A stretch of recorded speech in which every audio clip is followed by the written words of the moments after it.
চিকেনের যে চামড়া আছে, মুরগির যে চামড়া আছে, আমরা সেটা তো রান্না করি, তাই না? এটাকে ফ্রাই করেও খাওয়া যায়। নিয়েছি dark soya sauce, fish soya sauce, chilli soya sauce and soya sauce. এই সবগুলো থেকে অল্প পরিমাণে নিয়ে একসাথে মিক্স করে নেব, একটু মেখে নেব, ম্যারিনেট করে। যারা আছেন ফিলিপিন্স, ইন্দোনেশিয়া, এরা কিন্তু এই খাবারটা এইভাবে খায়, পাকুড়ার মতো হয়ে যায়। অনেক ওদের বাসায় আমার বন্ধু আসবে ফিলিপিন্সের, আমার মানে আতে আসবে, কাবায়ান friend.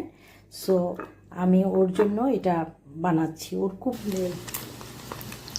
Chicken. Sarap. Very nice. Very nice. You take this.